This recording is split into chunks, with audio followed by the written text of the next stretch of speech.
Nobody tells you that the first 14 days after birth can determine your long-term milk supply.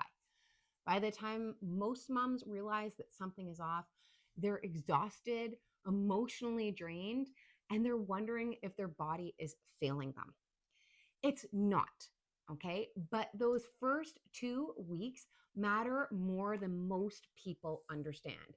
So let's talk about why those first 2 weeks are important. So, what's happening initially is that you give birth to your baby, and with the birth of your baby is the delivery of the placenta.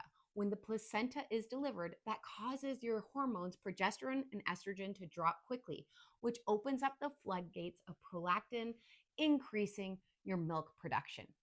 On days 1 and 2, generally your body is making colostrum. Colostrum is small in volume, thick and concentrated and powerful. We call it baby's first immunization. Thankfully, your baby's tummy is really tiny, about the size of a cherry. So if you're only seeing drops or just getting a little mill here or there, that's totally normal. Around days 3 to 5, milk volume will increase. Most likely, your breasts are going to start to feel fuller, and sometimes they might even be tight and uncomfortable, which we call engorgement. But here's the part that determines supplies. Hormones start milk, and then milk removal continues to build your supply. Hence why milk removal is so important in those early days. Milk production, it runs on demand. If milk is removed frequently, your body builds capacity. If milk sits in your body will assume that it's not needed.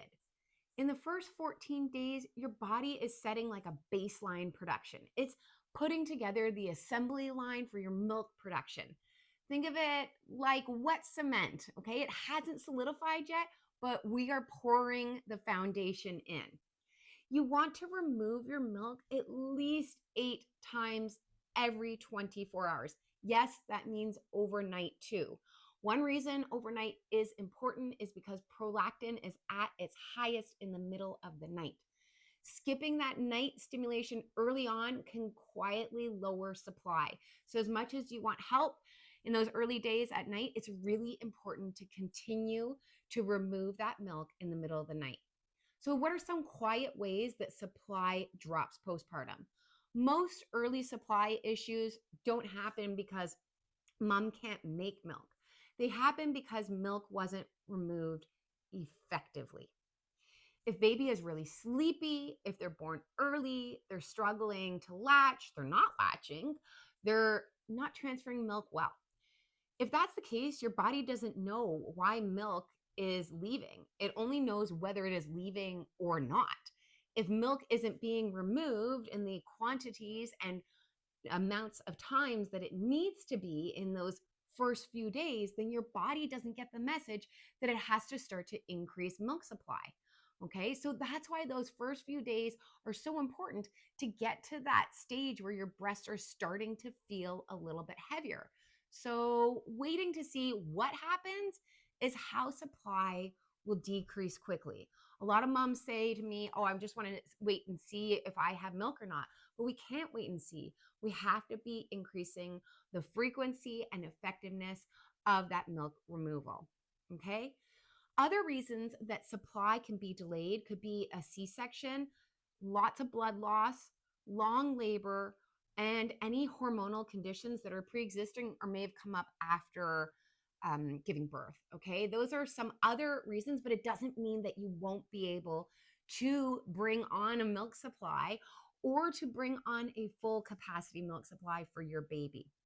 So what actually builds supply? Let's simplify it all down.